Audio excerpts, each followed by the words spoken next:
साबुदाण्याची खिचडी यासाठी मी सकाळी 4:30 वाजता साबुदाणा भिजू घातला होता. तर आत्ता हे 10 वाजलेले. तर साबुदाणा चांगला भिजलेला आहे. तर मीठ घेतले मी चवीपुरतं.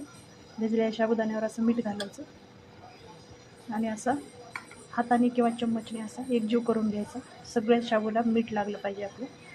आणि एक दिवस अगोदर जरी आपण भिजू घातला शाबू तरी छान होतो, किंवा 5-6 तासासाठी. आता 5-6 तास झाले, सकाळी 4:30 ते आता 10 वाजलेले होतं. तर असं शाबू मस्त असपैकी आपला इथं एक असा मोकळा भिजलेला आहे. शाबू भिजत घालत असताना मी त्याच्यावर अगदी इतकं अर्धा इंच पाणी घातलं होतं. स्वच्छ 2-3 वेळाला धुवून घेतला आणि मग भिजू घातला. आणि आता आपण इथं हिरव्या मिरच्या कट करून घेतल्यात 5-6. एक टमाटा घेतलेला आहे आणि शेंगदाण्याचं कूट घेतलं आहे.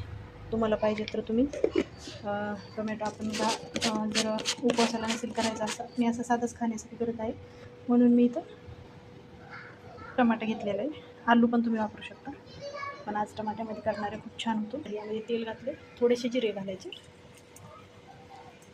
चांगली फुगली की यामध्ये आपल्याला हिरव्या मिरच्या घालायच्या. त्याच्याच आपल्याला टोमॅटो घालायचा. आता टमाटा आपल्या याच्यामध्ये एकदम नरम झालेला आहे. मिरच्यासुद्धा एकदम छान फ्राय झालेल्या आहेत. आणि आता आपण यामध्ये शाबू घालणार आहोत. त्याला आपण मीठ लावून घेऊ, त्याला मिक्स करून घेऊ. थोडीशी लाल तिखट घालायचं इथं, किंवा तेलामध्ये घातलं तरी चालतं. कधी कधी मिरची तिखट नसतं तर मग चव नाही अजिबात लागत. त्यामुळं या मिरच्या काही एवढ्या तिखट नाहीत माझ्या, त्यामुळे थोडंसं लाल तिखट घातलं त्याला मिक्स करून घ्यायचं. शाबू झाल्यामुळे आपल्याला बुडाला अजिबात लागत नाही. जास्त पाणी यामध्ये जमा नाही होऊ द्यायचं. शाबूमध्ये जर जास्त पाणी झालं तर शाबू कसा मोकळा होत नाही आपला. एक असं वेगळा तण झालेलं आहे. आता आपण इथं साबुदाणे हे शेंगदाण्याचं कूट घालायचं आपल्याला यामध्ये. आपल्याला मिक्स करून